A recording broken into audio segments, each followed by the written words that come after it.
Hello and welcome to Book of the Mouse Club, episode 18, Wednesday, March 27th, 2019.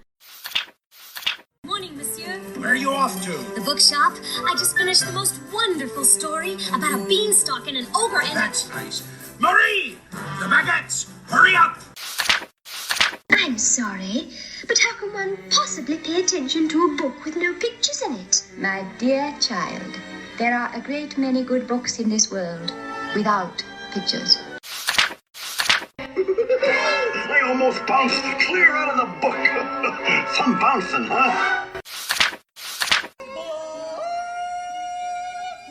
Come home or make myself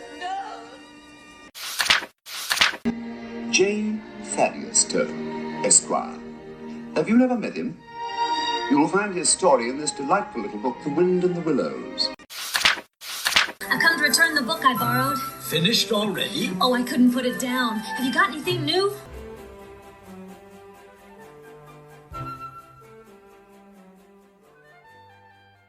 Welcome back, listeners. I'm your host, Courtney, and today on the podcast, we are celebrating Women's History Month, and I am happy to be joined by one of my favorite ladies, my co-host, Emily.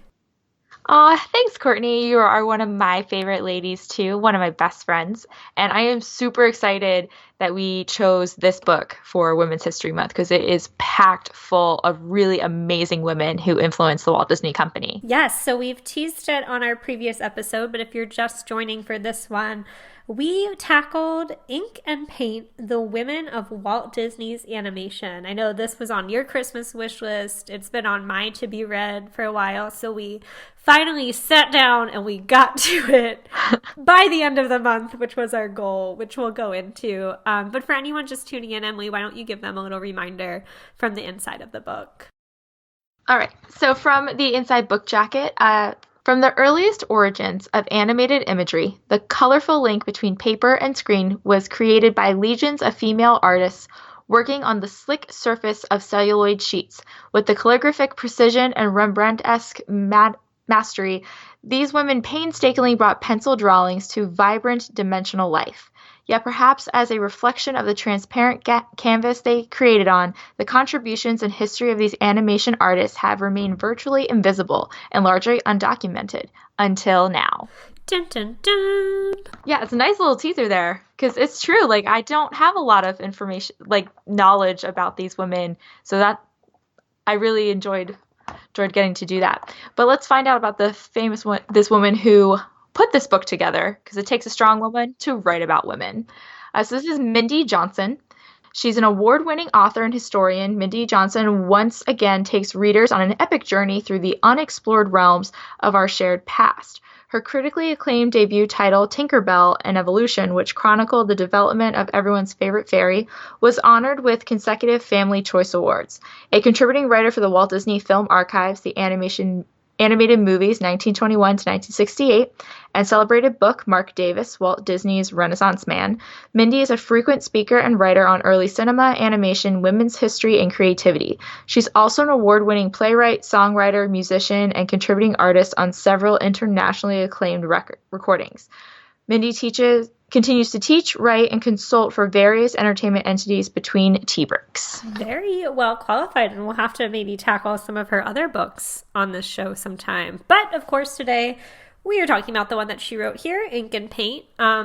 So let's just jump right into it and address the elephant-sized book in the room, because this book is massive.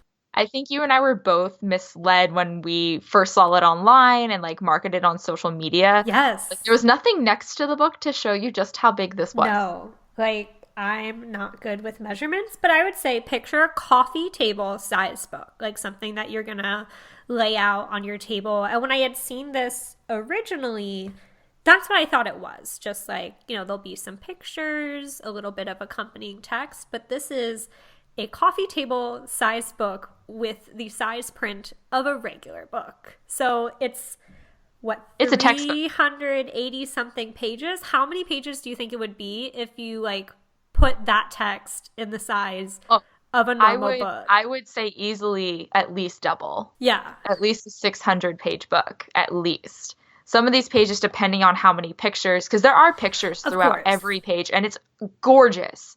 The paper quality, the quote, ink quality, the colors are fantastic. But on the pages that don't have as much photos, I would say is easily 3 pages of normal book size text. Yes, because there are certainly pages that are laid out like you would expect a coffee table book to be, where like you have a full page that's just a full size image or like interwoven text with bigger pictures, but there were just long pages. And somewhat kind of what I would call maybe magazine style, where there was like little call outs about certain people, but that's still more to read on it's still a lot of text. So on that page. I'm proud of us, Courtney. Yes. We did it.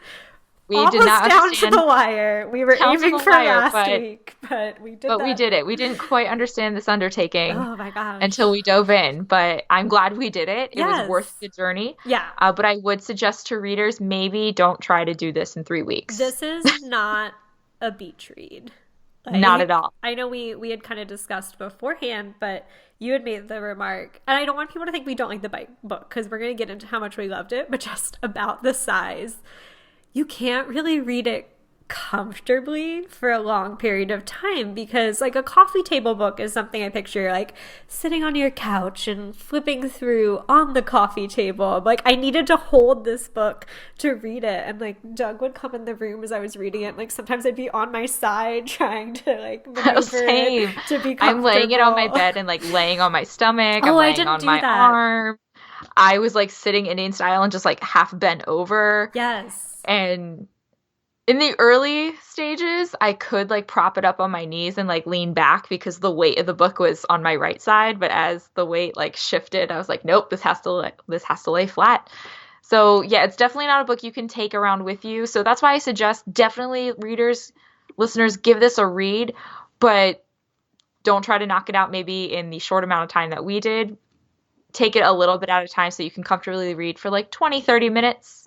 Move on, come back to it again. The lack of portability was something that I struggled with, because I try to give myself an hour at lunch when I can, if I'm not like crazy busy. And something that I really enjoy when I take my lunch is reading along with my lunch, or like reading on the Kindle, or just a book. You know, this does not fit in my purse. I have a big purse, but it's not big enough. And it's not something that I wanted to tote around because it's heavy.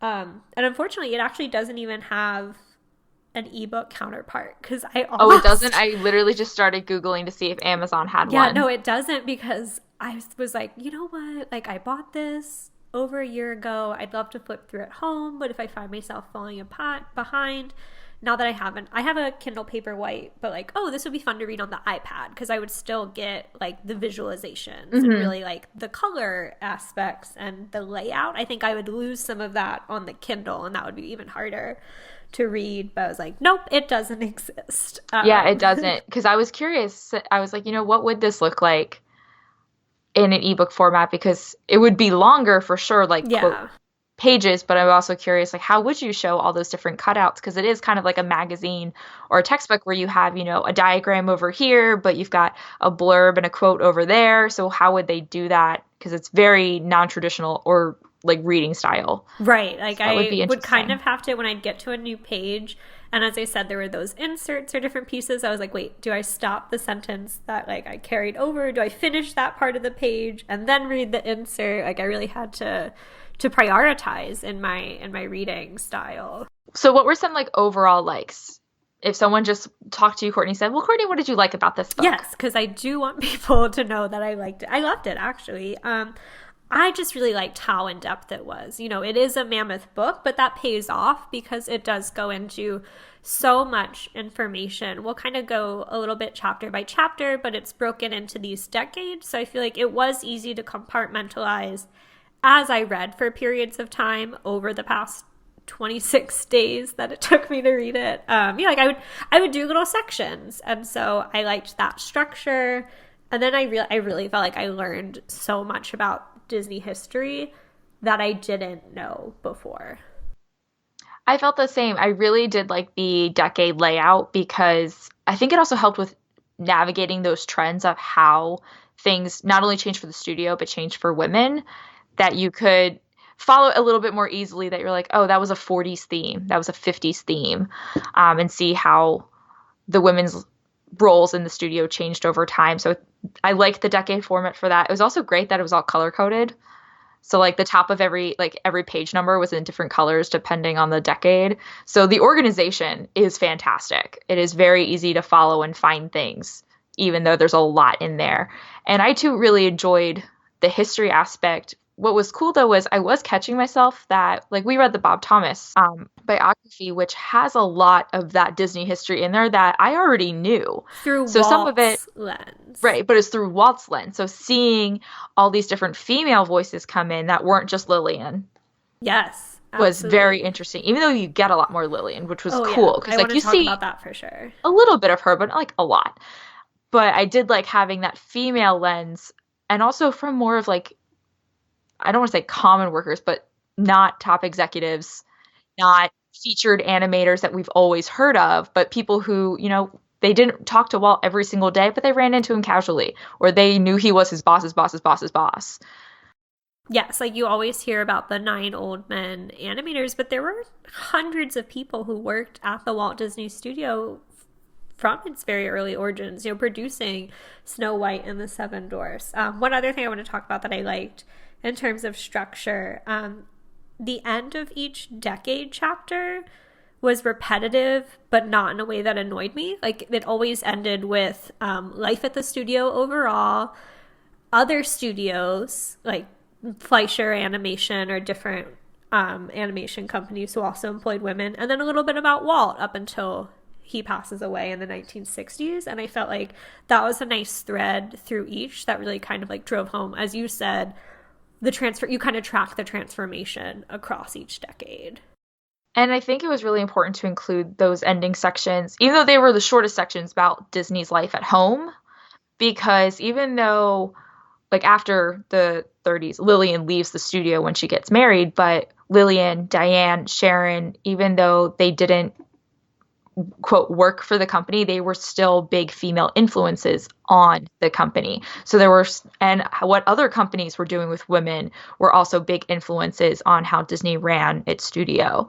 So it gave that wider macro lens of where the Disney studio fit within the overall history of animation. Yeah, and it was nice to hear, you know, like, women weren't only working at Disney, women had other influences and other aspects of animation. So while the lens is very focused on Disney history, it does include those broader elements of just animation history as a whole. Yeah, I think overall Mindy Johnson did a decent job, that knowing that she had that narrow scope of Disney, which is funny to say narrow considering how much she wrote, but she didn't ignore that, hey, there were other people too. Even though I'm not going to talk about them, you should be aware that. Well, you got little snippets and some of those like call outs, like female firsts. And I think that was enough to, if you're interested, you could certainly Google those people further, but gave you the overall lens that you needed. I think that was one of my favorite parts of the whole book, was those female firsts. Because I learned about a lot of different women, a lot of different roles. Because even though this is ink and paint and it focuses a lot on inkers and painters, I think we forget how many, or didn't know how many people worked on an animated film beyond, oh, someone had to animate it, then ink it and paint it and then shoot it. It's like, no, I learned what an in-betweener was. Yeah. Had no clue what that was. Do you want to tell our reader or our listeners? So the in-betweener would take the animation from the animators before it got passed to the ink and painters, and they would finalize any lines or write out any directions that the animators needed the inkers and painters to know. So they were the in-between as it transferred back and forth. But like little things like that, I would have never known. And that role was so important, because if a woman was promoted from ink and paint to an in-betweener, that was like your step into almost being an animator. You were like crossing the hall and the bridge between worlds almost. So a lot of women were like, ooh, I'm an in-betweener, was signaling for them that they were moving up. So that was a really interesting thing to learn. And I caught that as like a cue word. When you saw a woman and they would mention her and go, she was an in-betweener, you're like, ooh, she knew how to do something. And it also, you know, the focus was ink and paint, but I liked that she told the stories of other influential women at the studios, you know, some of Walt's executive secretaries or other roles, like the people who were involved in story research for the film, even going all the way back to Snow White. The research librarian. Same. My people. I was like, we're going to get to that question at the end. I think we both have the same answer. We probably do. Of who we think we would be in the female world of the early Disney animated studios. But yeah, it was so cool to see some of those other pieces and also to hear some big names give them a lot of credit. Like Frank Thomas and Ollie Johnston are featured throughout this, as well as Mark Davis, and the Sherman brothers, they give a lot of credit to women in various roles. And they're like, I could not have done this without, and they name specific names and specific things that women did for them in these various roles. So I liked that you also got that affirmation from higher ups that like, yes, these people are important. Yep. Before we go into kind of like overview of the chapters, do you have any critiques other than how you felt about the size? Other than size, I did feel like, granted, we are more well-versed in Disney history, so for me, some of it was repetitive, that I was like, I know this already, get to the women. But for someone who's reading this without that context, you do need that Disney history, like general history, like talking about, like there's a whole chapter devoted to Walt's early life and how he got into animation. I was like, other than his mother, where's the women in this? But you need to kind of understand that to get there. So for me, being more versed in Disney history going into this, parts were repetitive because of my prior knowledge. But it's necessary, but you have to cater to an audience that might not have that. So that would be really my only critique, is that some of this got a little repetitive for me, but that's not a bad reading experience. No, I just have like one thing I wish was a little different in the layout, and it's just more because I didn't flip through. I kind of just like jumped right in. It wasn't until I got to the end that I realized there were like 2 or 3 pages. That was essentially what I would call a yearbook of most of the women mentioned. I wish like she had just put that in the beginning, because then I would have known that it was there. And I'm visual, so I was like, oh, like let's flip back and see who these people are. But it actually doesn't have everyone, right? But yeah, because I did start looking up other people, but it was just nice to be able to reference that as possible. But yes, I did look for some people, and I was like, oh, she didn't have a picture for that. Well, it mentioned at the top of that yearbook that there's lots of women mentioned throughout the book, so I think that was a space for her to give credit to some women that maybe she didn't get to quote or talk about. But it was a nice touch. Yeah, it gives you an idea of, wow, I read about all these women and look at how many more. And even just as like a yearbook feature, it had like how long they worked at the studio. And, you know, some of them, it was quick because most women, you know, got married, had kids, didn't work maybe more so in the 30s and 40s. But others, I saw someone who was there from like 1940 to 1980 something. So there were the transformation. That she think saw of that all studio. that she saw in that time right frame. This is my favorite, total kind of a side note, but this early 1900 to particularly 1945 to 1960 is my favorite time period in history, just because of how much change there is. And you do see that in this book with the social changes as well as the technological. So yeah, thinking of a woman who's worked there for 40 years, like that's amazing. Think of all the things that she saw in the world and also at the studio. Let's dive into those decades. So it opens up with, I think, like a really nice foreword that grounds you in it as kind of an introduction called An Invisible History. And this is where you get a little more about Walt's background. But as I was reading, there was quotes. They're kind of back to back, but I want to read the first one, talk about that, and then I'll read the second part, which I just think just like really sums it up. Some of the language is what you read earlier, but it just nicely sums up kind of her intent here. But the first part is, indeed, the last century marked an extraordinary time of advancements for women within every aspect of animation, yet very little is known about this history, as it has never been adequately documented, preserved, or told. The indexes for most historical volumes on animation focus on men, generally listing the same 4 women: Margaret Winkler, Lillian Disney, Mary Blair, and Retta Scott, with minimal accounts. Beyond these 4 legendary women, however, are countless more who from the very beginning played a vital role in defining the animated films created at the Walt Disney Studios. And that really, I was like, oh my gosh, like really the only thing I know about Ink and Paint is that that's where Lillian Disney was working when she met Walt. for the most part. Like, that's like my biggest association with ink and paint. Like, we've certainly talked about Mary Blair so much on that Golden Books episode, the second one that we did. After reading that sentence, you realize you're like, no, I must know more women in Disney history. And then you start thinking, you're like, oh, I don't. Not you're on the right. animation front. Yeah. So when I read or that, women that come up are actresses. Like, you think of Julie Andrews or Angela Lansbury, but they weren't workers at the studio. They were actors. and like we've said, we've heard so much about the 9 Old Men, or if you listen to one of our favorite podcasts, Disorder, like, you know, you hear a lot of the same names as they go through the different films, because those are the animators who were the face of it. So in that regard, I think that transitions nicely into the next little paragraph that I liked, which some of it, as I said, came from what you read earlier, but says, perhaps as a reflection of the transparent canvas they created on, the accomplishments of the women of ink and paint have been largely overlooked. Yet it is their work, the final full forms of animated mastery, that we ultimately view on screen. To ignore their vivid contributions and contributions of women in general is to experience only half of the artistry of animation. As one of the many noted women of this unsung department stated, without the artists of ink and paint, you'd be looking at nothing more than pencil sketches on the screen. And I'm like, yes. Like, you just don't think about, when you think about the animators, like, oh, the 9 Old Men animated Snow White, like, they were doing the drawings. These are the people who brought that color, state-of-the-art film to life. Yeah, and I've heard a lot of people on different podcasts and in books, they mention, like, in Snow White, some of the effects. They're like, the water was beautiful and the rain and this, but that wasn't drawn.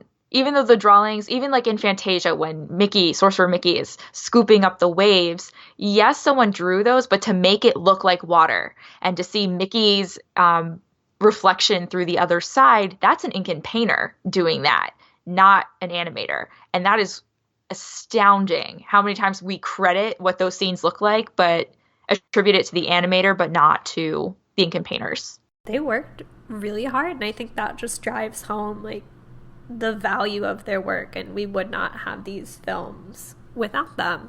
So that's kind of just the overview of a few pages. And then it starts at the 1920s, which is, of course, when the Walt Disney Studio started. So it kind of tracks their different studios and how they got their start. So their first studio on Kingswell Avenue, and their distribution with Margaret Linkler. She was the distributor of the Oswald films, and eventually her husband, Charles Mintz, is the one who kind of double crosses Walt, and that leads to the creation of Mickey Mouse. And something we've also talked about before in the Walt Disney biography is the Alice comedies, and like that's really how Walt gets his start. And this kind of just covers the layout of the studio, but what I really liked hearing more about was about Miss Lillian Bounds, future Miss Lillian Disney. I remember one of our critiques of the Bob Thomas as we were going through those decades. I remember saying, I wish we heard more about Walt's and Lillian's courtship, because Bob Thomas just introduces her very briefly in that book. He's like, we said he like introduces Lillian, and then all of a sudden Roy and Edna are married and Lillian's like the maid of honor, and we're like, wait, I want to know more. And this really, it went into it, kind of like their little dates and things, and they even had a cute quote from Lillian where she's kind of talking about her early days dating Walt, and she said, he was fun, even if he didn't have a nickel. We would go to see a picture show or take a drive. He was always talking about what he was going to do, and I'm like, oh, like, you know, she knew him back when he didn't have anything. He was a big dreamer. I mean, he maintained those big dreams all throughout his career, but just, I think it was so sweet to see more of their relationship and how that formed within the studio. Yeah, and even throughout the whole book, with that ending section of each decade with the Disneys at home, where you would see their relationship, you would still see how they were very tender and caring towards each other. We might talk about it in a later chapter, but I really liked when I saw that when they got older, that Walt he just wanted her around. He moved a TV onto the back porch because he would be like practicing like putting green in the backyard, but she wanted to watch TV, and he's like, well, I want us in the same room. We need to be near each other. So they moved the TV out there. And like, I think that tells you a lot about their relationship, of how much they wanted to coexist together and that they needed each other for lots of things that he did. He wouldn't have had the support system, I think, to be successful if he didn't have a wife like Lillian. The other part of this chapter was as they moved to the Hyperion studio, which was their next big move. And this covers the early days of Mickey and those Silly Symphony cartoons, which is really for the ink and painters a big transition because the first color animation within the Walt Disney Company occurs in the Silly Symphony's Flowers and Trees. There's one woman I want to throw out here that before this I never heard of, and she is related to Lillian. She's Lillian's sister, Hazel Sewell. She would be the head of ink and paint for what, it was at least 30 years? I'd say 30. She definitely made it through the 40s and 50s. So yeah, about 30 years. And the amount of work that you see her do, she gets a wonderful one-page write-up of like just who she is. And it's also thanks to Hazel. Lillian gets brought in. Hazel was at the studio first, brought Lily into the studio because they were looking for more inkers and painters. But as ink and paint grew and grew, as the studio grew and grew, Hazel moved through that leadership role to be in charge of inking and painting, keeping all the girls on task, who was doing what, training new inkers and painters. So I want to give a good shout out to Hazel that she really helped develop this artistry, and she helped solve some of the problems when, humidity was not letting stuff stick well, or how to store things, and the light that the girls needed. She helped solve a lot of early problems as they were transitioning from different types of black and white ink. I never thought there would be issues with black and white to make different shades of gray. The layout of how just making different shades of gray was an issue that she helped overcome. I was like, it's just a black and white cartoon. I could not fathom the number of shades of black, white, and gray you would need to even make a black and white cartoon as dynamic as it is. And then that transition to color. So I just want to give a nice shout out to Hazel for her pioneering work in inking and painting. And I believe Ruthie Thompson is also introduced in this chapter. She was a little girl who just would come by the studio on her way from school, and they kind of pulled her in to help. And she also had a very long career with ink and paint and the Walt Disney Company. She's another name that comes up throughout the book. But do you want to continue us through Hyperion in the 1930s? Sure. What was an interesting transition is I do like that in each chapter they try to show you the layout of the studios. Yeah. So you saw the tiny studio, and I think this is an important theme as we track like the evolution of women, is that in the first like Kingswood studio and even the early Hyperion studio, inkers and painters were very close to the animators physically, right next to each other. So as we move forward, thinking about how that changes. That was something that I had to flip back, and that like hit me later as I kept reading, that I flipped back to these earlier decades. So we move into the Hyperion studio. Disney's doing great with their shorts.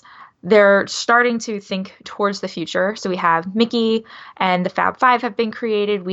Getting created. We have Silly Symphonies, and Walt's looking towards that future.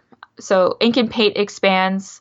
I think there's still a little bit below like 100 workers, but once we hit that animated feature of Snow White, we're going to hit close to 100 workers, which was really large for for a beginning medium like animation. So just thinking about how many inkers and painters they needed, let alone other animators or people, that's kind of amazing. So we transition into color, and this is where inkers and painters, I think, this is what people know about ink and paint, is really out of the 1930s. And I think Mindy does a really good job in this chapter. The assembly line approach and the world of ink and paint, where she really lays out what it means to be an inker and what it means to be a painter. So from your words, Courtney, what is an inker? So the inker is taking the animation that, was probably drawn in pencil by the animators that we think of, and like their sketches, they're transferring that onto a celluloid clear sheet. So it's kind of like tracing, but you have to be so precise with it.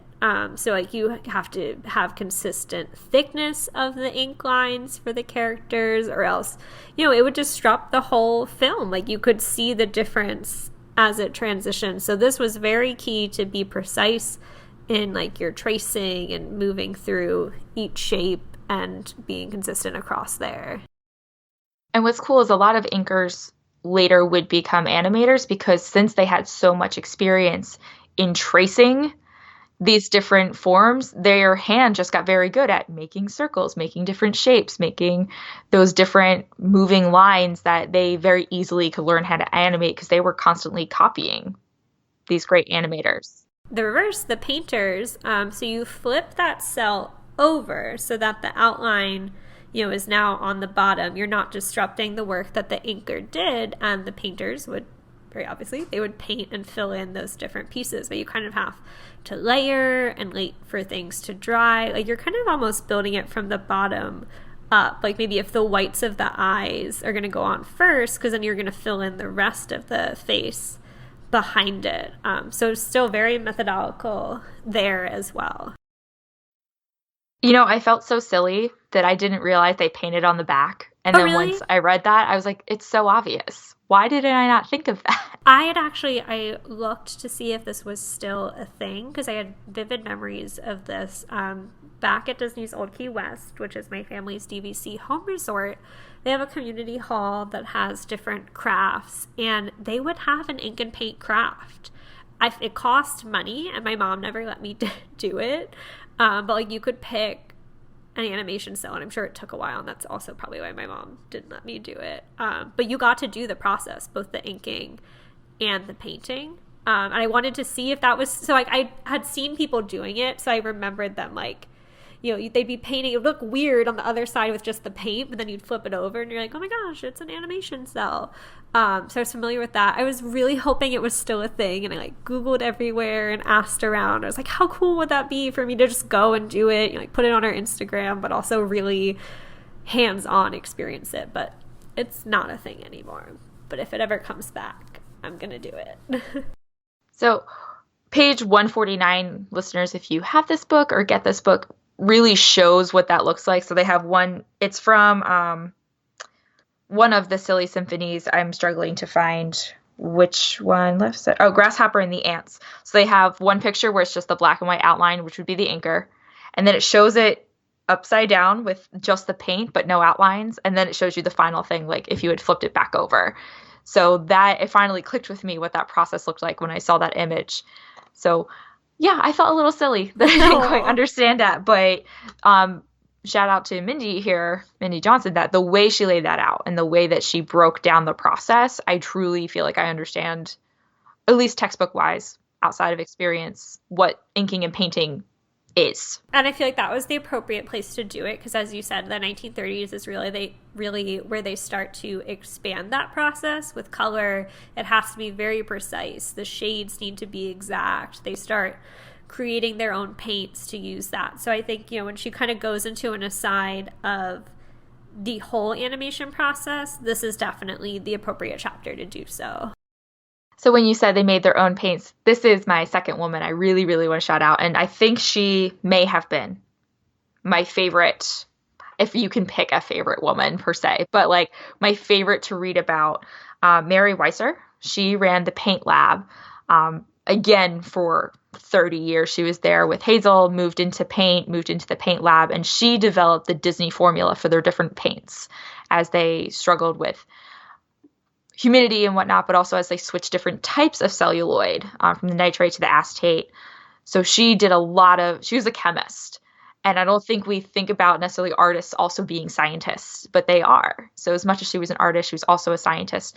And I like some of the pictures they threw in of her doing different paint tests. Like she was on a boat or like on the side of her house. She would like paint things and see how the sun reacted to it and stuff like that. Yes, she was on a beach vacation and they had like images of, she was like, I'm in Panama, but I'm just going to do different paints to see how they react in the sun. Right. And thanks to her, we moved from only maybe having 50 shades of something to literally thousands of shades of different colors because of the mixing techniques that she, and then also Emilio, his last name is escaping me. I'm sure when we cross it as we're flipping through, I'll come back to it. But her, in partnership with Emilio, they create the Disney paint that is actually still made today. He's like the first man really in the department, like full-on man presence to assist with it. But I guess we can move on to the 1940s, which I know is one of your favorites. What I loved here is this is where they moved to the Burbank studio, which is still the Walt Disney Studios today. I posted a picture on our Instagram of Dopey Drive and Mickey Avenue. I mean, that's what they're painting. I was like, oh my gosh, yes, that's what they're painting on the cover of the book. And like that sign is still there. I've seen that sign in like One Man's Dream so many times. So this was really fun for me to be like, okay, this is life at the studio as I picture the studio. And like all the fun little perks for them. Like they had tea and a special like deck where they could sunbathe and take little breaks. So some nice work-life balance for them. And they explain it almost as a college campus type atmosphere. And I can totally picture that with the different buildings. Oh, and as you said, getting into the other sizes, this is where they're in their own building, completely isolated. So in a way, you can interpret this, to me, looking at themes of, women's history, I can interpret this in two different ways. It's awesome they got their own building because they finally got the facilities they needed. That a lot of their issues that they were having with dust and with temperature control was because they were in the same building as everyone else, and other people needed different things or they didn't have the money for it. But now Disney was able to invest in having buildings with rudimentary air conditioning, with enough windows to have natural light instead of fluorescent light, with enough storage space. So in a way, I can see them as they got a lot of respect for their craft and what they needed and their own space. But I also see that they get moved further away from the animators and the higher ups. They're not just down the hall from Walt anymore. Walt has to physically walk out there to see them, which I think they still saw him a lot. But I see some of these other themes of, I think that also made it harder for women to bridge into other jobs because they were so, Mindy uses this word, they're isolated into the ink and paint building.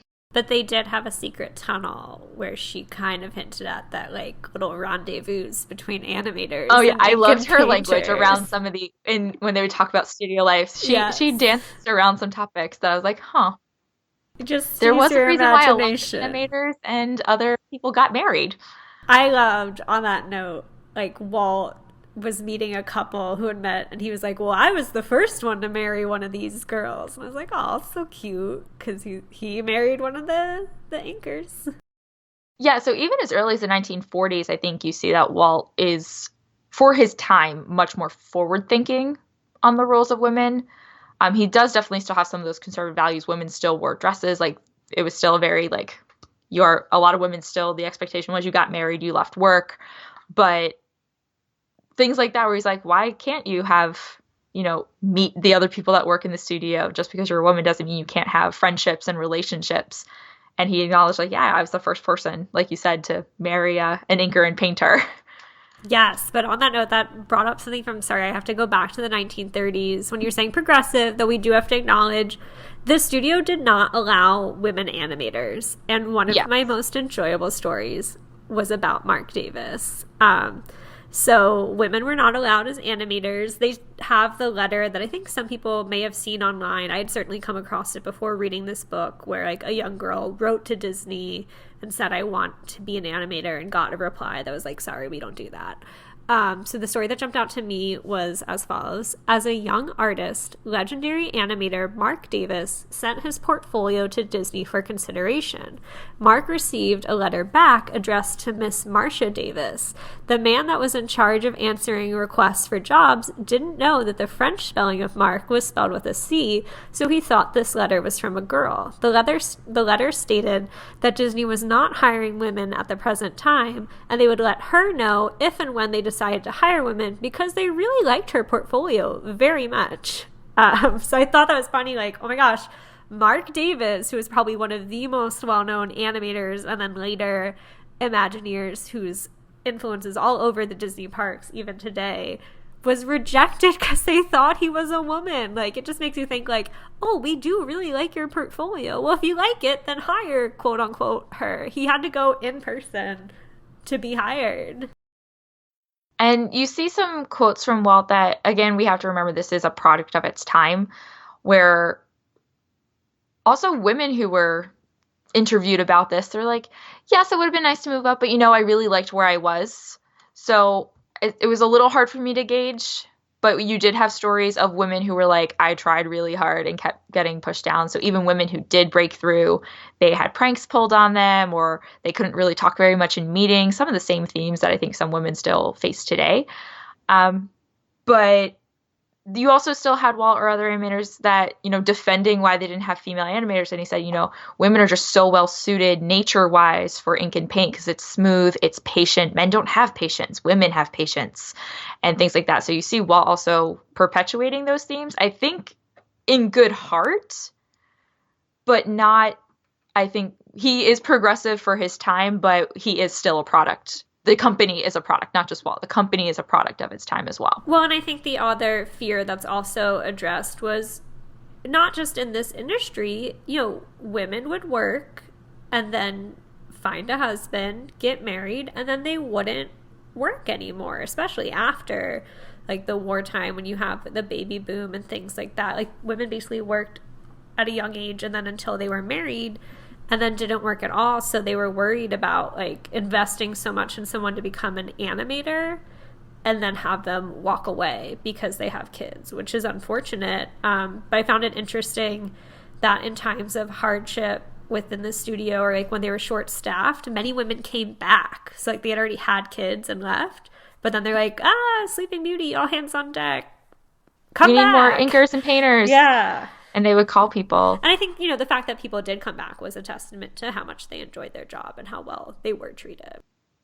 And I thought it was interesting with, like you said, women would leave the workplace after they got married. There was no company policy. That was a societal thing. It was just, that's what you do. Because there were women that were mentioned here that, they got married and they stayed there. They kept working.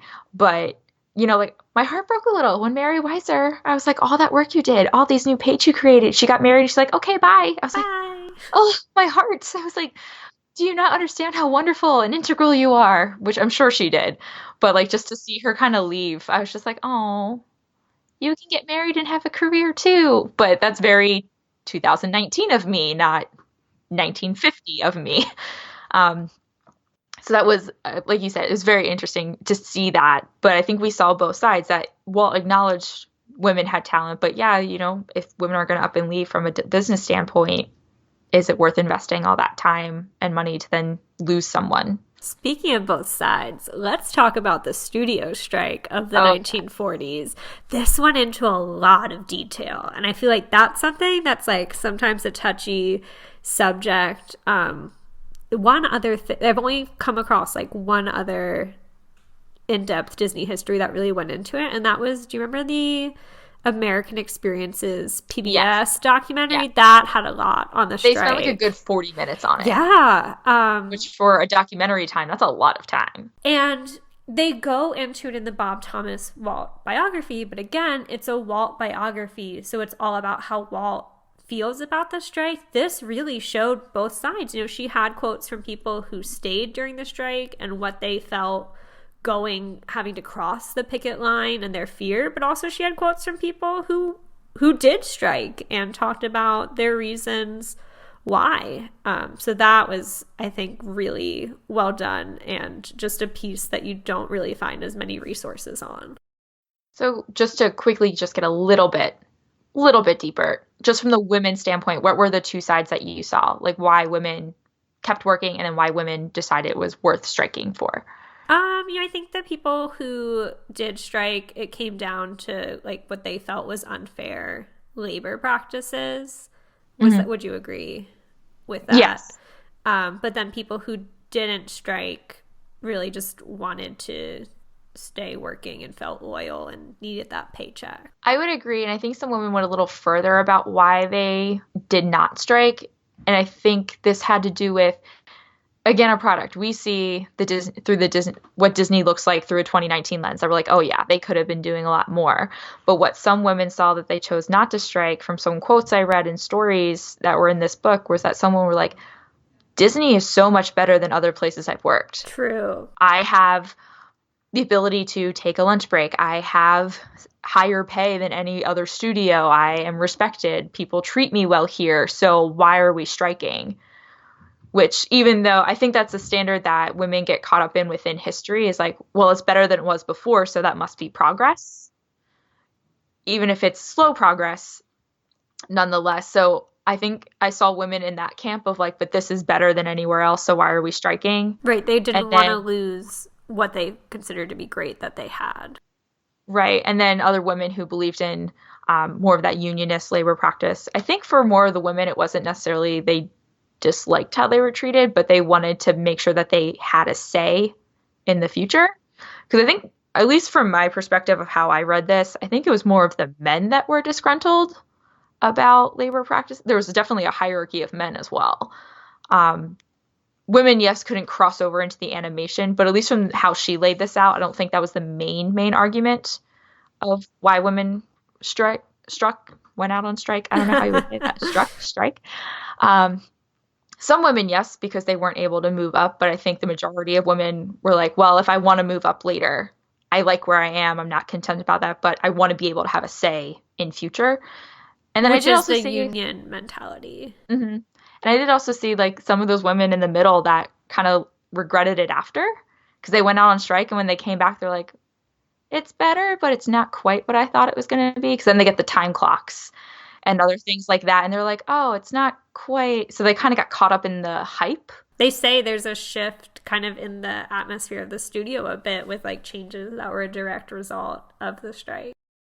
Yeah, and it's kind of unfortunate. And we see, I think that leads into the Warriors. So the strike kind of I don't think sets women back a lot. Like I would say a lot. It paused progress a little bit because Walt took a toll on Walt emotionally, but also frustrations. It not just women, but the whole studio. It really it paused things. Yeah, because now we had to consider, or I say we like I work there. I don't, because now Walt I wish. But now Walt had to consider, okay, well, how do I do this up to your standards as well as mine?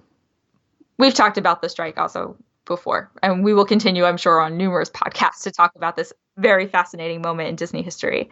But I was just curious what you saw, because I liked how she, like you said, played on those perspectives that you would think that all the women would be like, we want to advance, so I'm striking because they want to move up. But really, there was a really big group of women who were content and were scared to strike because of not wanting to lose what they had. But you had mentioned the Warriors, so we can go into that. Another famous portion within the history of the studio. So this is really kind of paralleling American history overall. Women's roles start to expand, and more of them have to fill in for the men who are at war. So that was great to see some of that progress there. Yeah, that was really cool. You start to see a lot more women animators. Also, because of new departments with like the educational films, they use that ground to push women into animation, but also like director roles, being in charge of different story writing. I liked learning about women behind the camera. Like 3 or so women from Ink and Paint became like the first camera operators filming the celluloid sheets and everything for those educational films. And eventually they get to join like different industry unions because of their experience. So that was a period of growth and new opportunities for those women. It's also where you get the Good Neighbor tour to South America. She just touches on that kind of briefly.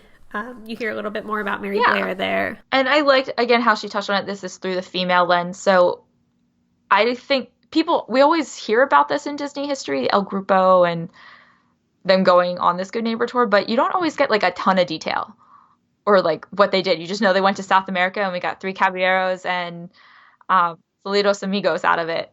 So I do like that she devotes a good 2 pages to this, and then she comes back to it later, referencing like how other women who started as helping out in that tour then came back and did some more work later on. So I did like that that section a lot, that more women traveled than I realized. It made it sound like only in other accounts that I've read that only Lillian went. Mary Blair and Lillian. Yeah, but there are lots of other women that went in that group. That's a good point. Then, of course, they have to rebuild a bit after the war, and the portions about normal studio life and studio life as a whole, ending that chapter. I liked hearing about kind of like it's again paralleling society, lots of weddings and baby booms and like the celebrations that they would have at the studio for the different women within the department. I think it's that wartime that really made women realize how much more they wanted to advance. Because like you said, parallel to American history, when we're like, yes, I'll go back, I'll work, and yes, I want to go back to the home. So I think even the strike, they're like, no, I want to work. I like where I am. But then as they had the opportunity to advance because time called for it, suddenly when you're told, okay, can you go back to ink and paint now? They're like, I was just a story writer, assistant, I was animator. Working the camera. Yeah, like I have the technical know-how. You saw how good the product was. Why do I just get bumped back? And it's because the men need a job. So lots of traditional American history lessons that, we all got through high school definitely see those parallels in the 1940s chapter. And as culture, again, for America begins to boom in the 1950s, so does animation within the studio. And that's the resurgence of a lot of like what people would consider the next like golden age of Disney animation, where you get Cinderella, Peter Pan, Sleeping Beauty, and it's the return to feature animation. We didn't really touch on this, but the 40s were all mostly package films. This is where, again, you get that princess fairy tale feature length type film. So key things here, a really big turning point for these women is Sleeping Beauty. That's this shift to like a widescreen format, so it takes far more time to do the inking and painting. That's another situation where they brought back women, but unfortunately, the financial masterminds behind the company are like, all right, we're pulling a lot into these, or putting a lot into these animated films, but they take several years to make and complete. Whereas their live action films, which began in the 1950s with Treasure Island, that's a quicker return on your investment. You shoot for a few months, you edit it, it's out. Whereas the animation takes a long time. They're like, there's got to be a cheaper and faster way to do that. And that's really where ink and paint starts to shift into the xerography, like the Xerox machines. It changes the role of those inkers. Painting is still part of it, but they're no longer hand inking those cells. It's basically a carbonite copy of the animator's drawing onto celluloid. And I thought it was interesting here that some of the commentary from the male animators were like, oh, we like this better because it feels like it's our drawing on the screen. And I'm like, really? Like, it was still your drawing. Like, yeah. I guess that really does speak to what those women did if the men were like, oh, that's not my work anymore. Yeah, but also it's still your sketch, it's still your drawing. But it did also challenge, so something I learned in this with those assistant animators. So I learned what more about assistant animating was as well. And that prior to the Xeroxing, animators would draw, but they wouldn't necessarily draw the whole thing. Assistant animators, and some of those were women, would go and fill in the lines. So they might just draw the face and like the beginning outline of the hair, but not the rest of the hair, or not the rest of the lower body, or whatever. They would just do the really rough, like the, not rough, but like the structure animation, and then pass it to an assistant to continue drawing and finalizing those lines. But now with the Xeroxing, you still had assistant animators, but animators would complete the entire drawing. So in a way, they were doing a little bit more work. But yeah, I liked that juxtaposition of like the men, and particularly of iWorks and his son, were like, we created this new technological marvel that we can not just print on paper, but print on celluloid. And this is great. And it's like, technology wise, this was a huge feat that, yes, without Xeroxing, we wouldn't have had 101 Dalmatians, because that was a lot of puppies to draw and a lot of spots. So Xeroxing did create some things that efficiencies, but also new effects or feats of animation that they probably couldn't have realistically done by hand.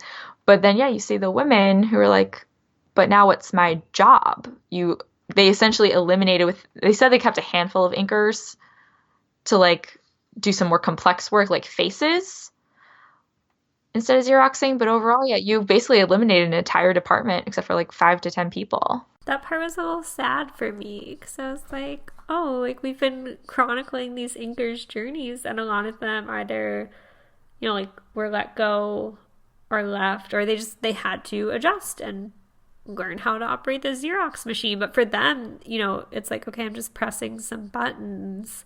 I'm not using my artistic talent. Yeah, and I think that's also another parallel to American life. As much as we praise, like the assembly line and automation of lots of different tasks, you're now also automating humans. There's not a lot of skill involved anymore. Yeah, like I was talking to and things come into the market. Yeah, I was talking to a friend of mine who studied architecture, and he's geeking out while we're in New York. And I asked him, I was like, why don't we build this way anymore? And he's like, it's literally a lost art. When we automated stuff or found ways to make things more cheaply, there's no one that knows how to do this anymore. And as I was reading this part about the Xerox thing, I was like, there is only really a handful of people out there that know how to do masterfully. Like if Disney decided, like with Princess and the Frog, to do another full-length hand-drawn animated feature, like could they actually do it? Do they have enough people out there? So like I was just like, oh, it is sad. We see all these great masterpieces, but yeah, as technology moves in, skills are lost. And as a result, the chapters start to become shorter. You had made the observation a few days ago as we've been texting back and forth, like really half of this book is the 1930s and 40s, because that is where a lot of the history is steeped in. As we move into the 1960s, that chapter is only like 15 pages or something, whereas the 1940s one is like over 100 pages. I think that really puts into perspective. As I'm looking at the 1960s, though, I do want to call out, we've mentioned paralleling history multiple times. One thing I like that Mindy does is on the opening title page for each decade, she lists 4 events per year in that decade that are, like culturally significant, whether it's in pop culture or history. And none of them are Disney, but I think it really puts you in that mindset of like, okay, here's what's happening here. Here's what's important. So in the 1960s, like for example, in 1961, the Bay of Pigs invasion occurs. 1963, John F. Kennedy is assassinated. Different riots that occur in Los Angeles in the 60s, but then also like not all negative or scary things. Star Trek, the TV series, first hits the air in 1966. So a little random, but really kind of just, this is American pop culture in this decade. Keep that in mind as you read it. Yeah, that everything Disney does is influenced by what's also happening around them. So yeah, I really enjoyed that as a history teacher. Yes, I was like, ooh, I like this a lot. But yeah, I like how she grounds you first in the decade and then you move forward. So the 60s, we get some, the 60s are kind of, what is it? Disorder, I think, calls some of these the Disney adequates. Yes. Because they're playing around 70s, with this. We'll get there 60s, too. 70s, because they're playing around with this new technology. This is also when Walt passes away. So we're seeing how the company is trying to shift and like what direction do we go in now that he's not making all the calls. Can we talk about that for a second, actually? How do you think the women's perspective, countless books that we have read or read down the line, we've heard from Marty and his experiences of Walt passing.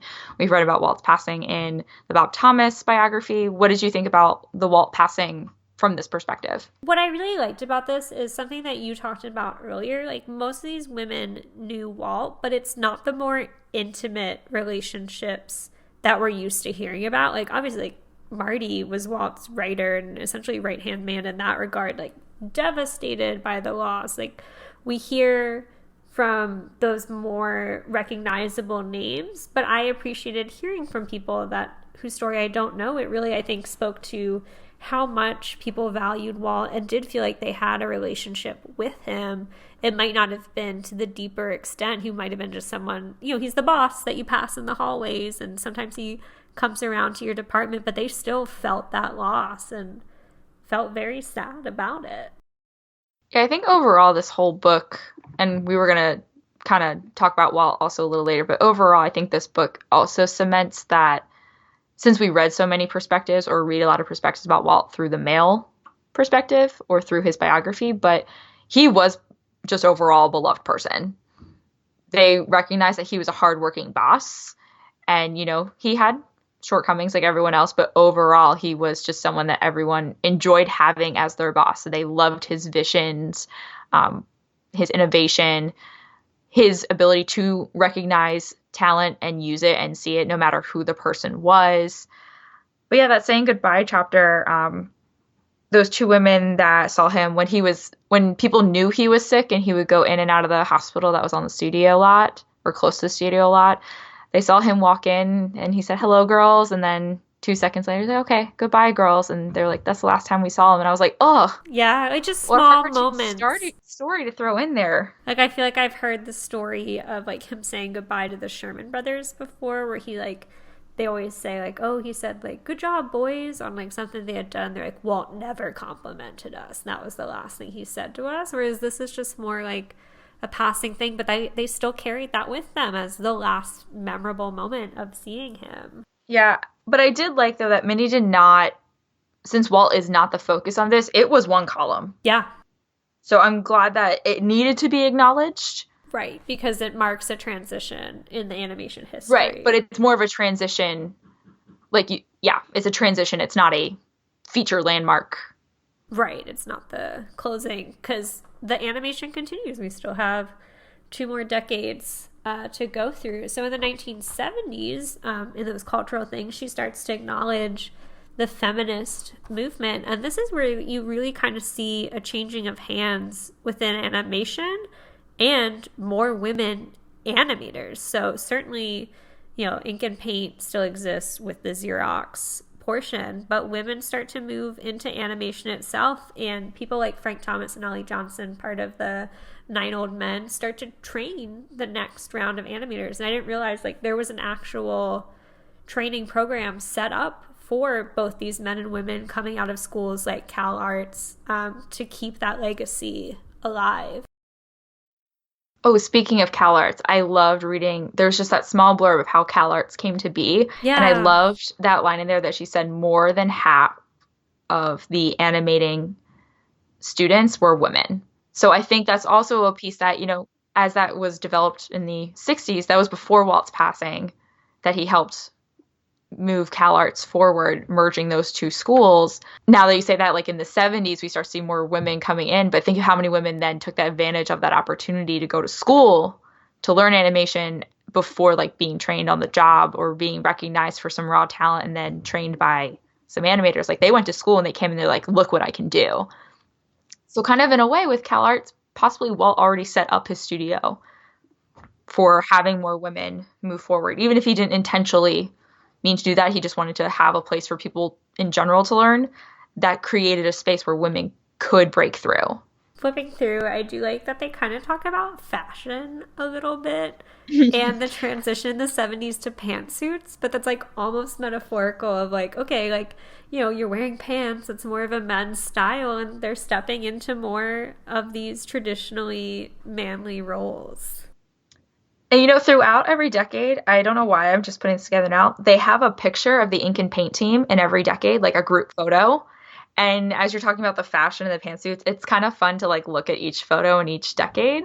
Yes, like you're in the 30s, like those very, like, traditional, like, A-line skirts, and they all dressed very nicely for their job. But I liked their cute little smocks and stuff too. Yeah, but you can definitely see, I think there's that bigger switch, like 30s, 20s, 30s, 40s, there's definitely changes, but it's not, like, super drastic. But then, like, 60s, 70s, you're like, that does not look like the 50s.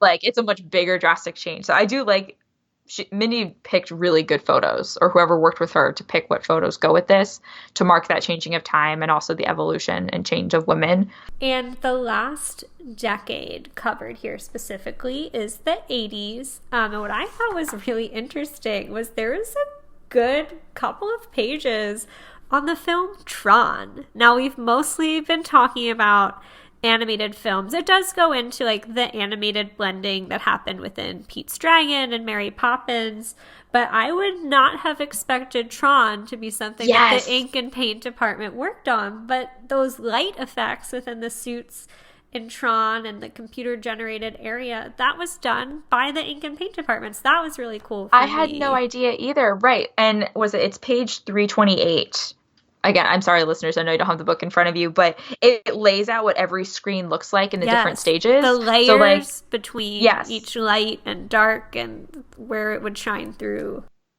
Exactly. And you're right. Like, I would assume, like, oh, we have computer animation now. Those light effects were made by the computer. No, that was made by animation. And that goes all the way back to the 30s and 40s when they were developing airbrush techniques to show how things glow in Fantasia and stuff like that. So ink and painters have had decades of work of knowing how to do special effects with just ink, which is amazing. Another highlight for me here was Who Framed Roger Rabbit and just all that. Because we love Roger Rabbit. Had to bring I think it collectively up. we do. No, we absolutely. We've mentioned it several times. We're working on bringing Roger back to the parks if we could. I'm not one to start a petition, but I'd love to see his presence more, because it is like that's kind of a return to form in some ways, and just the level of artistry within that film there. It like transitions from the 80s into a different chapter, but it still has the same color banner, so that was a little confusing for me because some of it starts to take place, it's like late 80s, early 90s, because Rescuers Down Under and some of the early Disney Renaissance films are mentioned, but the painting portion and both portions of Ink and Paint start to take a digital turn, but it's not really acknowledged. Like, this was something that was done in secrecy, and that was fascinating to me. So they had developed this computer system called CAPS, which is Computer Animation Production System, and that's what they're using to kind of like digitally do the ink and paint portions. But they're like, it was so secret, like I couldn't even tell my family about it, because they didn't want to cause a swirl, like we're taking computers and we're all going to lose our jobs. They kind of brought people in one by one. But and we start to see the mention of Pixar too, as a company helping work with this. But what was so interesting to me about the CAPS, which Mindy acknowledges, is that like the Rescuers Down Under is completely done using this. Now, this isn't CGI, computer graphic interface, like Pixar. Like, we're not talking about like the 3D looking animation. This is just using digital tools to complete like the hand-drawn type drawing. Right. And the whole movie was done digitally, but they didn't promote that at all. They're like, we don't even want to acknowledge the fact that we did that, which I feel like nowadays it's more like, ooh, developments in technology, like we're going to milk that and really praise it. But the opening short for the Rescuers Down Under, I believe, is Prince and the Pauper, which was completed with the traditional process, and they're like, audiences didn't even know the difference. So they were really trying to find efficiencies but not take away from the art itself by like focusing too much on the technology. I thought it was smart also to test the market by doing that, by releasing those two, the short and the film, together and seeing if critics picked up on it or other people before. Because I really think it was like Beauty and the Beast, or even Aladdin. I forget. No, Beauty and the Beast came first. Beauty and the Beast, where they start marketing like, we use CGI for the ballroom scene. Yes, or the computers. Carpet. Actually, no, I think they said they really pushed it even later for the Lion King was when they're like... Yeah, Lion King was the really big one, but I think I remember that they mentioned, or maybe it wasn't in this book, but they mentioned in promotions like, they acknowledge in Disney history like they used it for these scenes. Yeah, I think retroactively they have, but I think she does say like they didn't even own up to it until Lion King, and then like in retrospective, as you said, they've said it. So that kind of just brings us into what had become animation up to, I think, the point that most of us know.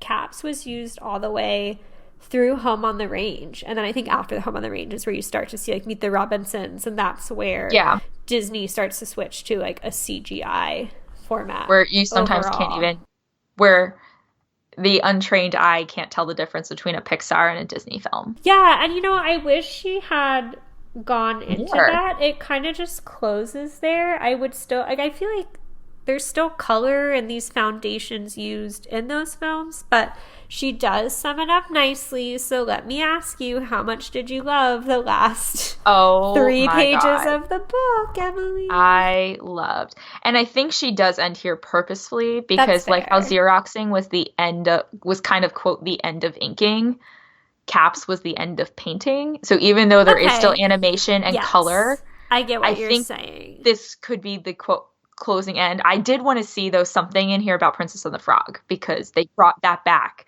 So I wanted to see something. And then I was hoping in those 3 pages that I geeked out over, which listeners, I will tell you in a moment, I was hoping that they were going to bring that up of how they used that project to help keep this alive.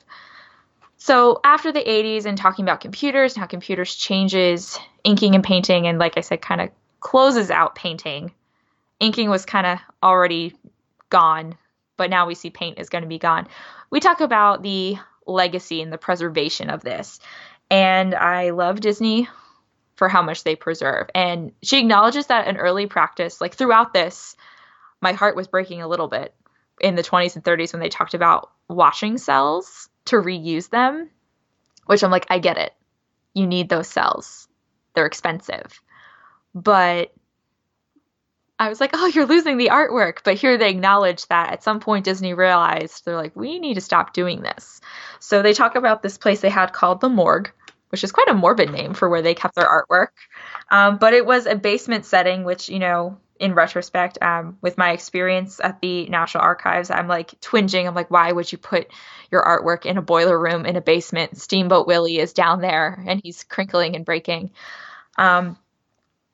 But Disney saved what they could. Unfortunately, the ink and painter's work is what's most lost, mostly because nitrate cells were super flammable, so you did not keep those. And you also reused cells. Yeah, like we said, wash them off. Yeah, they said you could use them probably like 2 or 3 times before they stretched too much or something, and the peg holes didn't line up anymore. And then acetate was able to be kept, but with certain conditions, it would dry out. And like the whole thing would just shatter, or like the ink would flake off. So really it's the animator stuff that's kept, but then they start realizing new ways to keep things. So they keep like the paint models, the paint numbers, the paint mixes, as much stuff as they can. And most of the background art, because that is oil paint, like that is traditional paint, that is kept. So this whole section is dedicated to the people who preserve that art, to the the ARL, which is the Animation Research Library, which I have seen animation out of this library. This is a super private library. It's not like the archives that tries to promote a lot of things and put things out in public. They are strictly for preserving, and they are separate from the Disney archives because they felt similar to me in their mission, but they are strictly about animation and the artwork and the stuff that goes into the films, where I feel like the archives is partnered with that, but they do a lot of other stuff in the scope of the business or of the company's history. But I have seen artwork out of there, and it kind of clicked with me what all of this looks like and what the inkers and painters might have saw. So last December, I went to the Mickey True Original exhibit in New York City. And in the Fantasia room, they had these little, it looks like almost cauldrons that you could look into. And they had animation that they had filmed off of the original. They brought back out the original animation sheets, like the artist, and they flipped through it and filmed it. But you saw it with all the pencil markings of like telling you what colors go where. Yeah. And reading about that, I was like, research library. I remember the person who was giving the tours telling me about that. I was like, oh my gosh, it all clicks. And that's what the ink and painters saw. And then they chose what to pick the colors based off what the animators' notes were in the corners. It all came together. I had like a total geek out moment. It was great. So I love them. They do mention Dave Smith and the founding of the archives. But what was really cool, and I'm kind of sad that there wasn't more about this, is that there are still some inkers and painters out there. Yes, keeping the artistry and the tradition alive. Right. And it kind of made me think of the animators who draw artwork in the parks for people to sell, where they're not animating or inking and painting films. They are solely there to create commercial art, but also just keep the skill going. Yep. And so these people sell some of those. I don't know. I'll have to look in the Art of Disney next time I'm there if there are still some of these. I vividly remember them being in the Magic of Disney Animation gift shop since I've lived here, but that of course has since closed and become Star Wars Launch Bay. But it was fun to see, like, it'll be the traditional background, and then it is an inked and painted cell over top of that. Oh, my favorite one, I never bought it, it was like the Great Movie Ride is the background, like the load area, and then it was Mickey in the Great Movie Ride cast member costume. Oh, that was such a cute one. Hollywood Studios had some really nice different series. Like I feel like they just did like a whole Hollywood Studios series, because there's another one where it's like it's Sunset Boulevard with Tower of Terror in the background, but then the ink and painted cell is Mickey and Minnie kind of like dressed up in fashions of that era. So it's great that they're still doing this. I'll have to see if it is still in the Disney parks themselves, but it sounds like they do sell in other fashions as well. yeah. So I'm glad that's still a thing, but I would love to see. And now I'm curious. Sorry, I'm kind of going on another tangent. So we have Princess and the Frog that we know was hand-drawn. Do we know if it used the cap system, though? Because now that I'm thinking about it, she didn't mention. I'm going to assume it did, because we still consider Little Mermaid, Beauty and the Beast, all the way up through Home on the Range. I would say those are hand-drawn animated films. They did use that technology. She didn't really mention it. So I would think if they were... Because I'm trying to think back to how that film, how Princess of the Frog was marketed, that they say a return to hand-drawn animation. But now that I'm thinking about it, I'm like, wait, hand-drawn doesn't always mean, though, now that we know about caps, does not mean it was also inked and painted. So now I'm curious, was it hand-drawn but used caps, so kind of like Oliver and Company style? I'm trying to search, but I'm just getting Princess and the Frog graduation caps that people decorated. So we'll have to look that up, or let our listeners find it and let us know. Because yes, I did find it interesting that wasn't really mentioned at all. But if I had to bet, I would say it used the caps system. But how cool would that be if, even just a Disney short that they hand inked and painted just for being able to show what that is. And I would love to, I kind of now want to rewatch some of the films that were on that cusp that are like next to each other. Like, can I really see a difference? Yeah. Well, I just feel like I'm going to have a deeper appreciation for any of the animated films within the Walt Disney Studio canon. Like, these women, as I said at the beginning, they made what you see on screen. Yeah, for sure. I do have a much deeper appreciation. And with deeper appreciation comes with deep questions. I'm trying, Courtney. I'm trying to get your good transitions. You're rubbing off on me. So we kind of talked about women as we go, but were there any others that you really wanted to throw in there? I threw in my two, Hazel and Mary. It's who just stood out to me so much. Had mentioned. I really liked, I feel like Ruthie Thompson popped up in every chapter until she retired, and I was like, oh, there she is again, just adjusting with the time. But also, she was not really mostly associated with ink and paint, but it was Retta Scott was another name that popped up across, and she was really, I think we could consider the first woman animator at the Walt Disney Studios, and kind of how she adjusted with the men. I liked hearing the men's perception of her. They're like, oh, like she was always very friendly and sweet. But then I can't remember what film it was for, but Bambi the dog. Yes, she does she animates a very like dark, violent scene with dogs. And like, we couldn't believe it came from Retta. Like, I just picture her like just like smugly in the corner, like, y'all think I'm quiet, but I'm out. Look what I can do. Yeah. And they even credited her. I forget which animator was talking about it. That they were like, we couldn't touch what she did for that scene. They're like, we couldn't do it. She could, we could not. So even though Retta Scott was listed as one of those like 4 women that Mindy in her opening chapter that you read as like women you always hear about, I feel like though you don't hear about a lot of her other than being the first woman animator. Yeah, I don't think I had heard of her. I know Mindy, put her as the 4, but really the 2 of the 4 that jumped out to me were Lillian and Mary Blair. Like, I would know right away. And then I was like, oh yes, Margaret Winkler was the distributor of the Alice comedies. But I was like, Retta, Well, we'll get there. I'm sure Mindy will talk about her. Yeah, So I didn't really know her either, so not that's why it struck me familiar. when she was one of those like 4 that people tend to know. But I wonder if people only tend to know her as the first woman animator, but not quite What her she skill did, yeah. and what she worked on. So then the treatment of women. We kind of sort of talked about this before, but how do you think Walt, or do we want to take this as Walt or the company? We can put it as both. I feel like in a way they're almost synonymous as we look back. But you're saying how he or the company treated the women? Treated women. Is this ahead of his time? Better? Not enough? I would say overall, we kind of said this earlier, it's a reflection of the time. But then, like you said, in regards to people's response for the strike, I'd say he was slightly better in terms of his women workforce. I don't think one of the poor aspects, reflection of his time, was that women didn't really advance to the level that I think they could have or like would, after the feminist movement. But for the women where they were and where they were allowed to work, they were treated very well. And, like given breaks, like it says, like they recognized that, like, they were looking at these sheets of paper for a long time. So they had like an hour in the afternoon to have tea and just like decompress for a moment. So I would say better in that regard.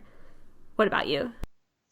I would agree that I think we struggle with this as a society today, which we do have to look at things through today's lens. That's not to say to excuse behavior past treatment, but I don't think we also can take things out of context. That, like some of those women said, that who didn't want to strike because they're like, we got it so good. What are we striking for? Women were also within that context, that they recognize that, hey, we have advanced. Even if it's by our standards, we're like, no, you really haven't.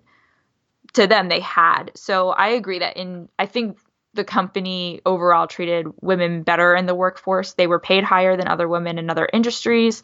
Numbers wise, the Walt Disney Company had far more women in their workforce altogether than not. So it's not like they were being barred from work or we don't want women at all. Numbers wise, he still had a lot more women in his studio than other places. And like you said, being treated well. A lot of the women, I think overwhelmingly, they never blamed Walt. If they said I couldn't advance, they didn't say it was Walt's fault. I think they thought of it more as a societal problem. Yep, that's than fair. This company is holding me down. It's men in general just aren't ready to accept women. And Mindy acknowledges that throughout different chapters, that as women did move up, men were not comfortable with being challenged in their leadership or in their skill. But I think from my perspective of how I read this, it was society. That was a reflection of society as a whole, not necessarily the Walt Disney Company. Yeah. If that makes sense. Absolutely. What do you think had the greatest impact on the advancement of women within the Walt Disney Company? 2 come to mind. One, I think, is pretty obvious, the war years. But I think also television. When Disney diversified into shorts, commercials, like when they created the commercial unit. I wrote her name down. Something Burns. Harriet Burns, I think was her name. She, right away, when he created that division, brand new, he put a woman and other women in charge. And when he started diversifying into Disneyland, seriously, there were 3 pages about Disneyland it was just like a roster of women. Here's someone and this is what she did. Here's someone else and this is what she did. So I think as Disney diversified in the 50s, moving into the 60s with television, commercials, Disneyland, that is what opened up so many other roles for women, because we also had set designers, you had writers, you had people doing, particularly with the educational shorts, that is seen kind of as a woman's role. But that did offer, even though it's stereotypically a woman's role in education and nurturing of children and educating children, it did create a lot more space for women to be creative because they got to write the stories, direct them, produce them, ink and paint them, animate them. So I think television, war years, but I think the television, the diversifying of the Walt Disney Company is what really opened up the roles for women, because they were trying new things that there wasn't a precedent for anymore. So they didn't have to break a precedent. They got to set new ones. No, I would absolutely agree. The Warriors stood out to me too, across America as women began to advance in their careers and see that there was more outside the home. Did you see any considerable setbacks? I would say the Xerox stood out to me. I think you had a really good insight before about why she chose to end it where it was, whereas like Xerox was the end or big change in inking and Caps was a big change in painting. I feel like the reactions to the two were very different. Like there were candid quotes about the Xerox process that really were like, I feel like I'm giving up the artistry and I'm losing a part of what I enjoyed about my role within this process, versus the Caps seemed very well received, and they're like, wow, like this is fun, it's cool that technology is allowing us to do this painting much faster because it still maintained like the artistic element of it. So I could see that the Xerox being the setback. I could also see how the painting, because it came after that feminist movement and there are changes to how this is going to affect women, there was a lot more women involved in creating the Caps and implementing it. It wasn't just they got to it wasn't test men coming and being like, look at this great thing we created and now you don't have a job. Thanks, Ub. Yeah, we did learn a lot more about Ub Iwerks in here, other than like he created Mickey Mouse. Peppered through. His as they compared life for women at other studios, I know some of his stuff was mentioned as well. But this is a fairly recent book. I feel like I bought it at the Festival of the Arts, not this past season, but last year. And it's kind of taken off from there. Year-wise, it came out in 2017. Thank you. So then I knew it had been out, and then I finally like got around to buying it at the Festival of the Arts because I had a Disney gift card from Christmas. So 2017, book's only 2 years old, but at that point, let's talk, over a 80-year history. Why do you think it took so long for these women to get recognition? I think there's a lot of aspects. I think part of it might be, I think part of social media now is that we're in another wave of feminism. That's fair. Fourth wave. Where that we want to hear these stories and we have better platforms to share these stories. That even though this is a traditional medium of a book, a lot of this, we learned a lot about this book before even reading it because of social media, because of the press it's gotten from Disney, from other publishers, from people we bloggers, follow. Instagram. Even in the Mickey True Original, there was a whole hallway about ink and painters. Oh, that's awesome. It was the transition hallway from, because they kind of planned it out chronologically, the exhibit. So they used the ink and paint hallway as like, look, we transitioned from black and white to color. So they even threw it in there to acknowledge that history. So I think just our craving for celebrating women right now gave this space. I'm sure this book took her a lot longer than, recent to put together. But I think the audience for receiving it and commercially putting this out to be well received, the timing, I think, just came together. I feel like because it takes a look at such a long piece, you needed to step back and kind of, as I said, it cuts off in the 80s. So now that we're more than 30 years removed from that, you get the whole picture of this career and artistry. Yeah.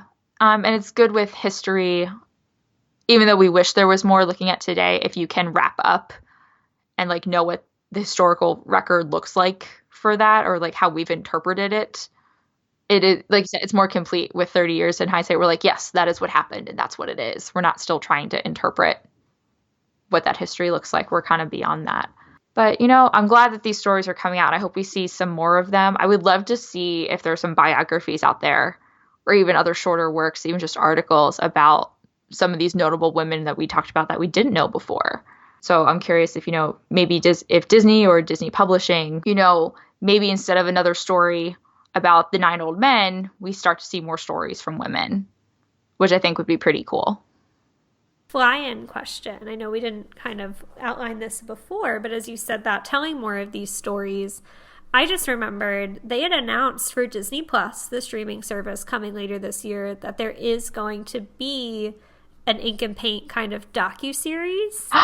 Really? Yes. What would you like to see in that? Oh, goodness. Oh, gosh. What would I like to see? So I'm trying to think of like something in this book that maybe I think I would like to see in person. I would like to see definitely I don't know how much footage we would have because this is early, like to see actual footage of people inking and painting. But like what that looks like, even if it's these masterful artists that that keep that alive today, if they could show us like, this is what that looks like. I'm still fascinated by the art piece of it because I had no idea what goes into this, or like how airbrushing works and things like that. If there are still women out there who were part of that bridging the gap in the 60s from inking to Xerox, even if they only inked for a little bit, but just hearing their stories and their take on that transition. That's what I'm thinking too. And if we can't have the stories and talking heads, so to speak, in documentaries of the people from the 30s or 40s, like I'd love to hear from like maybe their family members or children who are still alive and can pass on some of their stories, because obviously she talked to some people to get the stories that made up this book. So anyone she interviewed, I would love to hear from in that documentary. And she had a lot. I'm also curious, granted I didn't flip through all of her index in the back, but like she clearly did a lot of research, and there are a lot of these women on the record.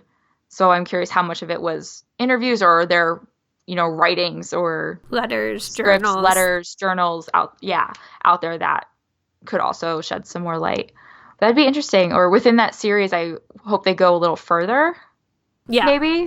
Like, well, and I think it'll help because it's a series. I'm sure it'll segment it. I wonder if it'll follow the same format as the book, though, and go decade by decade.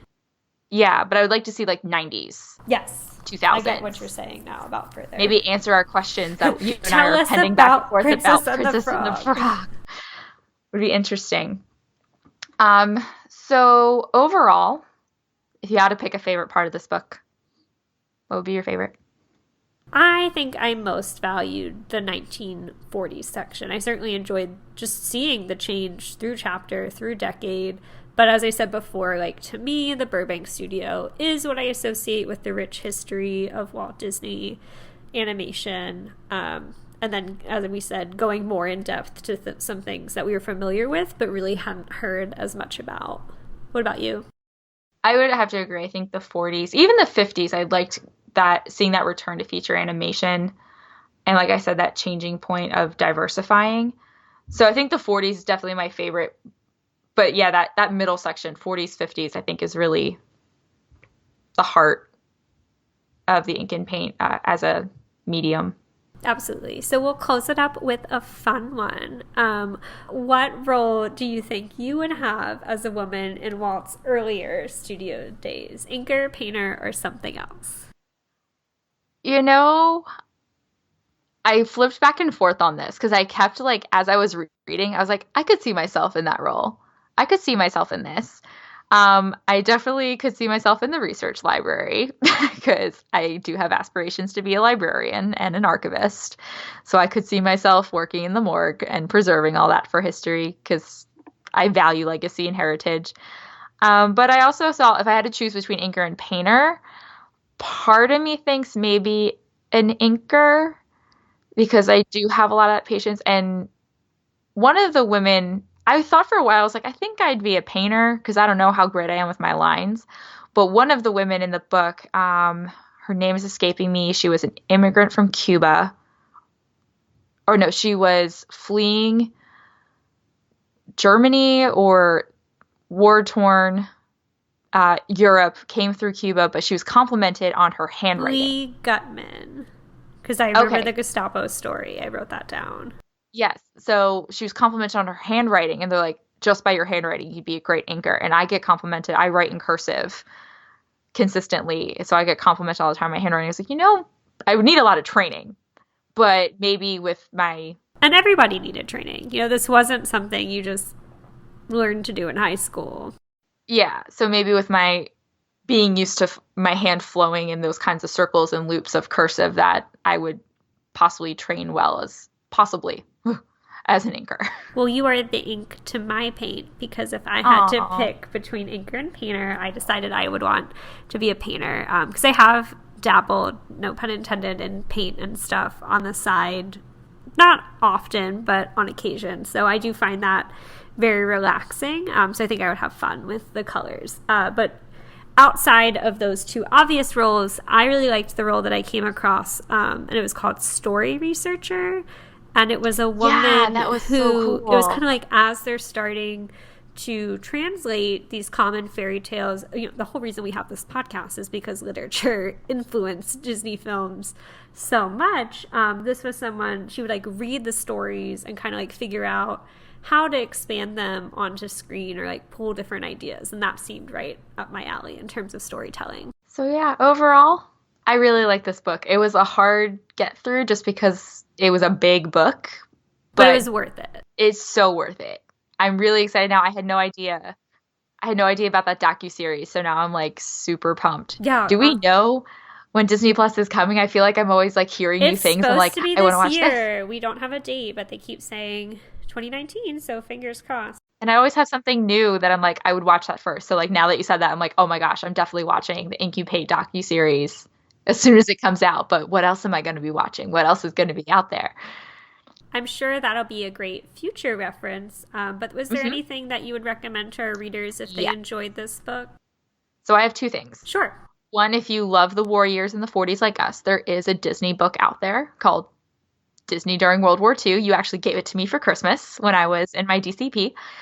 So if you really like that, she didn't go super in depth because she was just focusing on the role of women in that decade. But if you want to know more about the role of the military on the studio lot, looking at the shorts themselves, what those looked like, that book goes into that. And maybe we will tackle that someday on the podcast.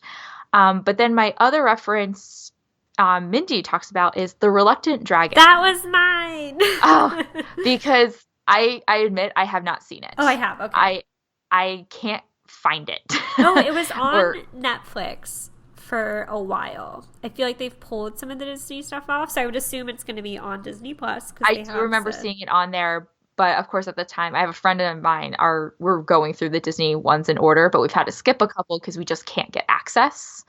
And we were like far down the list that we hadn't cycled back to Reluctant Dragon when it was out. But apparently in Reluctant Dragon, do you want to share with our so I'll go share with our listeners. Since I have seen it, I own it on one of those treasure tins. So next time you come to Florida to visit, we'll have a little movie night and we'll watch it if it's not online anywhere. It's on one of those like Walt Disney collections. But it's a fun story. It was produced during the war years, kind of in between. Like they didn't have the funds to create a feature-length animated film, and I believe it's right before the package films. So Walt kind of like cheats a little, and he's like, let's make a movie about someone coming to the studio. So this guy has an idea for a story that he wants Walt to turn into a movie, and in his quest to find Walt at the studio, he kind of just goes all around the studio to different departments. And definitely one of the iconic scenes in that film is the ink and paint department, and there's beautiful shots of like the colors and the paints. But as Mindy points out, which I found interesting, I thought they just like filmed on the studio, and some of it was like exterior pieces, but you can't really bring outside things into the ink and paint rooms because it would dust up the cells and disturb them. So they recreated the ink and paint rooms on the studio as a filming location. So I think the investment to recreate that whole process for film like just shows how important it was. So if it ever comes back to Netflix or you can find it somewhere, it's worth checking out, just especially if, like us, you enjoy, the history of the Burbank studio and that iconic setting. That was really cool. I remember reading that story. And you're right. If Disney took the time to invest in that, they clearly valued these women. So it's interesting that it did take this long to get these stories out there. If the studio has always valued them, I think that goes back to, why did it take so long to get these stories out here? But yeah, I definitely need to watch that with you. Yes. And my other one, not so much on the ink and paint, but if you do enjoy the history of animation, and this kind of relates to the later chapters, the documentary Waking Sleeping Beauty. It's by Don Hahn, who's the producer of some of your favorites like Beauty and the Beast, The Lion King, and even the new Lion King film coming out this summer, who also was interviewed quite heavily in the later chapters. He has several quotes attributed to him. He had home videos from his time at the studio, but it really chronicles kind of the struggles from that transition, change in hands, like not so successful films like The Black Cauldron, through the success of The Lion King, like the Michael Eisner, Jeffrey Katzenberg eras, the falling outs between them and Roy E. Disney, Walt's nephew. Another just great behind-the-scenes look at the animation process. I got that one for Christmas. Yay! So it's on my to watch list when I finally get like maybe spring break. That's down the line where I can finally actually like sit and enjoy like a full length film for once. But I got that for Christmas. I'm very excited to finally watch it because you've been recommending it to me for years and I haven't been able to see it. Like a good 2 or 3 years now, and I just haven't watched it. Well, understandable. Fortunately, our next book is probably the complete opposite end of the spectrum. We've read this nearly 400-page book, and we have a little children's young adult book up next for us. Emily, do you want to tell us what we'll be reading and whom we'll be speaking to? All right, so we will be reading a children's chapter book. So this is meant for like elementary school age children. It's called Meet the Disney Brothers, and it's by Aaron H. Goldberg. So he wrote this book. We'll talk about how we found him. It was an interesting story of how we kind of all coordinated together and learned a little bit more about Aaron. But he wrote this book, he was telling us, because he's feeling like the younger generation is starting to not realize that Walt was a real person. Yeah. So he's just a statue on Main Street, and he may or may not have been real because Disney is that blurred line between what is real and what is fantasy. So a little bit more about this book. So from the back, you have probably heard the word Disney before. Come on, who hasn't? You've seen Disney movies, watched Disney TV shows, and maybe even visited Disneyland or Walt Disney World. Did you know that there were 2 brothers with the same last name of Disney who created this entertainment empire? Walt and Roy Disney built the world's most popular theme parks and brought to life some of the best-known cartoon characters in family entertainment. The story of their lives is a wonderful tale of hard work, determination, and cooperation. While this book is primarily about Walt, his story can't be properly told without including his older brother Roy and the strong bond between siblings that propelled them to worldwide fame and fortune. I love that it's both of them. So yes. I think it'll be fun to kind of, we've certainly talked about the relationship of Walt and Roy in the other biographies that we've read, but this is going to be aimed more at young adults and children and to see it through their eyes. So I look forward to reading it. It'll be a little lighter fare, and to speaking with Aaron, because we will be interviewing him in a few weeks. We will not make you wait as long as we did between episodes for this one. Thank you for sticking with us, listeners. This was a big endeavor, but it was a lot of fun, and we hope you pick up ink and paint, even just to thumb through it and read portions at a time, or your key favorite pieces to learn something new. It is definitely worth the read. Absolutely. And if you want to follow along with us in the meantime, or share your thoughts on the book if you do read it, we are on Twitter and Instagram at Book of the Mouse, and you can email us with comments or ideas to bookofthemouseclub@gmail.com. Please leave a review on iTunes so others can find our podcast and listen and read along with us. If you'd like to follow me, Courtney, I'm on Instagram at Great Gutsby, and on Twitter at Courtney_Guth. And you can follow me, Emily, on Instagram and Twitter. Same handle at Emily_McD. We'll take you out with a quote. And one thing that Mindy did nicely was she started each section, even within the decades, with a quote, sometimes from Walt, sometimes from his influences. And I felt like this one, which was in one of the later decades, kind of just spoke to the theme of the book. And that was, I credit the success of my films to the teamwork in my organization. Whatever we accomplish is due to the combined effort, Walt Disney. And this certainly shows all of the many combined efforts that made these films what they are. Yes. Great quote to close out, Courtney. You're right. It sums it up beautifully. Thanks. So we'll see you guys next time. Bye. Bye.